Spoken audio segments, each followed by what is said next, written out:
Unbelievable, fellas, as the Sixers win their first road game of the season in Indiana. I made a video earlier this afternoon. Mike Muscala, he's not in. How's that going to affect the team, especially with the struggling Dario? Well, it looks like Dario watched my video because he came to play today. He was solid. What I liked about this win, there were some moments, especially early on, when we were turning the ball over a lot. And honestly, late, it got a little bit scary, but I wasn't too scared. But it got a little questionable. But at the end of the day, what I liked about this win was everyone seemed to be involved. Honestly, Dario had a good game. Robert Covington was scoreless in the first half, but then he sparked this team with the best take to the basket I've ever seen him do, with like a reverse layup off the window, and then he hit a couple of threes, which sparked the squad. Ben Simmons had a double-double. Joel Embiid had a double-double. Markelle Fultz stepped in there, and he provided some spark. He also had 4 steals on the day. Landry Shamet was effective. You just saw it. There were a lot of players on the court tonight for the Sixers that provided some sort of positivity. J.J. Redick, yeah, he struggled a little bit. He did not hit any three-pointers, and he was jacking them up, and it just wasn't falling for him tonight. You saw a little bit more of Wilson Chandler, even though he's coming off of that injury. You seen him be a little limited, but he was out there playing.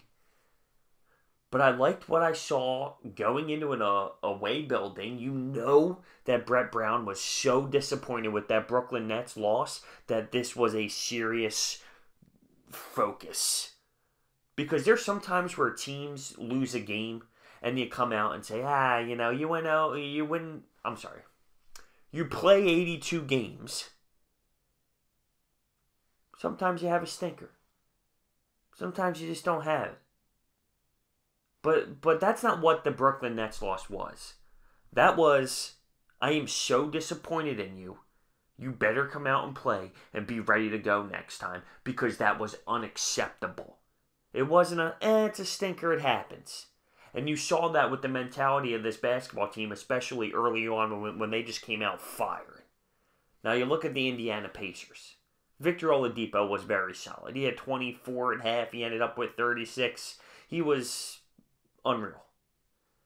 You look at Sabonis, he did his thing. No one else really on the Pacers got going to that extent. Bogdanovich, maybe.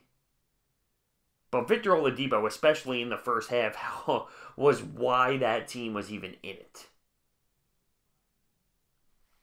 I'm excited for this team to get a win like that. I'm excited for someone like Dario Saric to have a performance like that. He had 4 3-pointers. Realistically, he could have had another one, but they took it away because J.J. Redick got fouled right in front of him like a half a second before.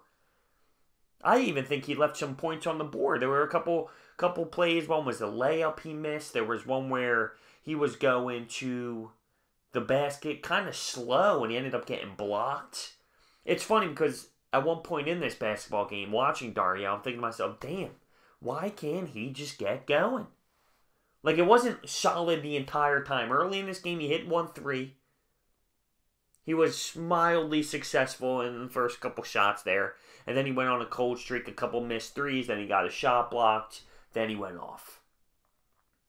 And that's similar with Robert Covington, like I said. He sparked this team up in the third quarter. Couple threes. That take to the basket was so beautiful. I mean, he curled up under. He twisted it off the backboard. That was the best take I've seen out of him. And that was one of the things he needed to improve on in the offseason, was going to the rim. Being able to not just shoot the 3, but take it to the hole. Look good tonight. Fultz. 4 steals. He's starting to get a little bit more rhythm. The team was energized when he was out there. He was plus 14 on the night. When he was out there, the team played well. The team rallied around it. And they produced. To go into an Indiana Pacers barn like that, it's a solid win to get the first road win of the season. It's a very successful W, and hopefully we can build off that. We're now 7-5. And listen, that team is good. Did I think the Pacers had their best game? No, I don't think so. They were carried by Victor Oladipo in that 36. I don't think their other role players kind of stepped up. like they normally do. But guess what? We went in there and we got the job done. The score reads 100-94, but I honestly, it didn't play out to that extent. We were in the lead. The later part of the fourth quarter got, a little bit closer, but it wasn't ever to the point of a serious threat by the Pacers. What I take out of this is everyone participated. Everyone on this team added value, had value in this win. From our starting lineup to Landry Shamet, who I think is going to be serious. I mean, his basketball IQ is legit. He even dunked it tonight.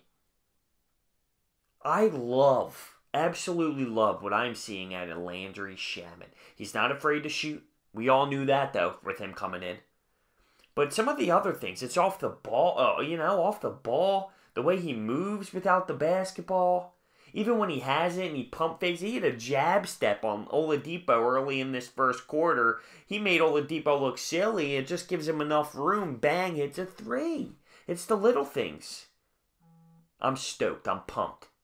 Big win for the Sixers. 7-5. Let me know your thoughts and opinions on this. Thank you for watching. I'll see you next time.